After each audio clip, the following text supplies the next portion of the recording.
Assalamualaikum warahmatullahi wabarakatuh. Berjumpa lagi dengan saya. Itu semuanya adalah karena nikmat dari Allah Subhanahu wa taala. Semoga memberikan manfaat untuk kita bersama. Ya. Kesempatan ini saya akan bahas sebuah pertanyaan yang sering ditanyakan oleh anak-anak. Apakah pada saat puasa itu membatalkan ketika kita nangis? Ya. Apakah menangis itu membatalkan puasa kita?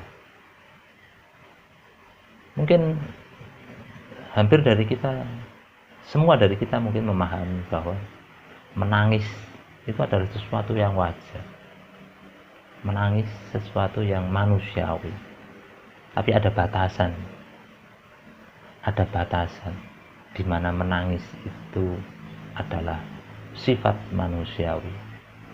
Tapi ada batasan di mana kita sudah tidak boleh menangis kembali, tapi harus sudah kita limpahkan dan pasrahkan apa yang kita tangisi itu kepada Allah Subhanahu wa taala.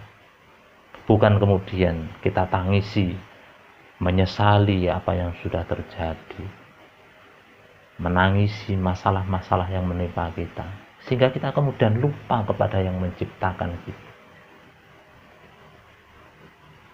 Kembali kepada topik, apakah menangis itu membatalkan puasa?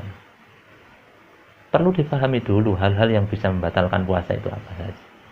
Yang membatalkan itu ya makan dan minum pada saat puasa, berhubungan intim suami istri, atau bukan suami istri, berzina atau barangkali yang lain, keluar air mani pada saat puasa, haid dan nifas, dan gila atau yang lain. Sedangkan orang menangis itu tidak masuk dalam kriteria itu. Maka menangis pada saat puasa itu tidak membatalkan puasa.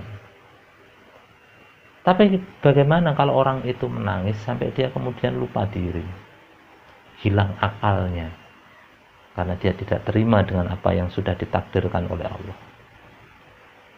Mungkin orang tuanya meninggal, mungkin suaminya meninggal, kemudian dia menangis terus seharian, sehingga dia lupa kepada Allah, dia lupa untuk sholat dan seterusnya.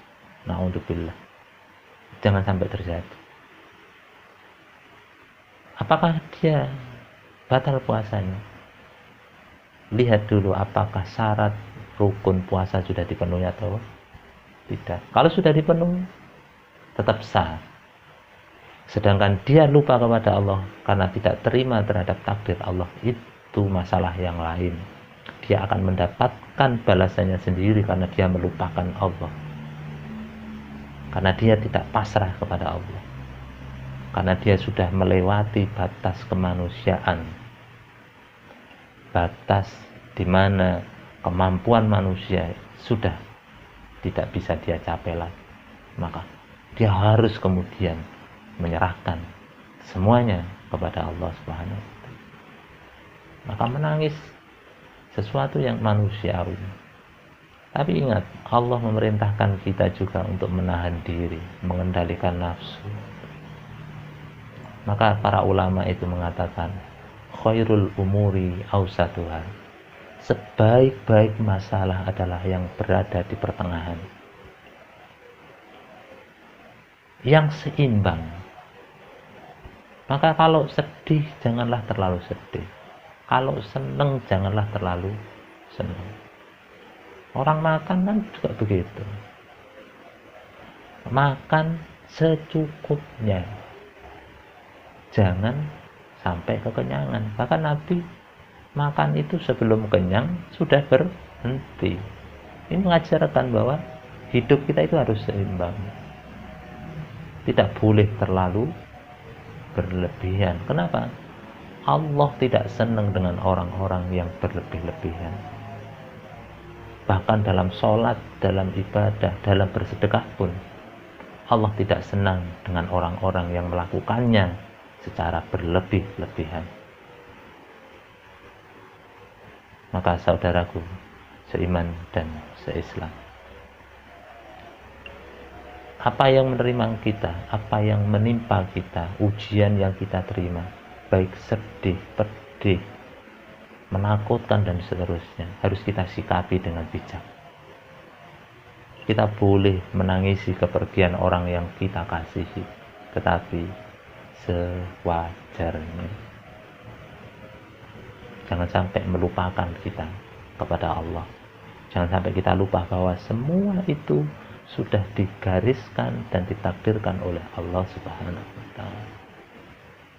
Kita jangan sampai menjadi hamba-hamba yang lupa dengan Allah.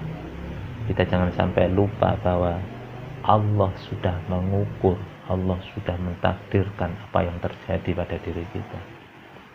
Kita hanya tinggal menjalankan. Maka kembalikan semuanya kepada Allah. Serahkan semuanya kepada Allah. Jangan sampai kita melampaui batas kita sebagai seorang hamba dan mengambil haknya Allah.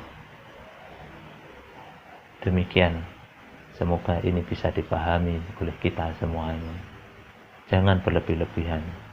Bersedih jangan berlebihan. Senang jangan berlebihan.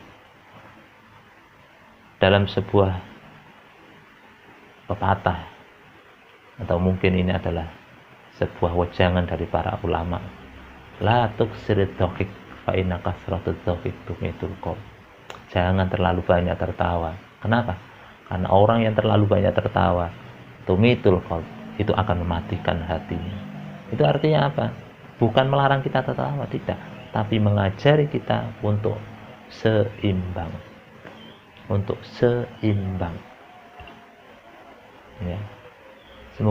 Semoga Allah Subhanahu wa Ta'ala menjadikan kita orang-orang yang mampu menghadapi urusan duniawi kita ini dengan sebaik-baiknya, sesuai dengan apa yang telah digariskan oleh Allah Subhanahu wa Ta'ala.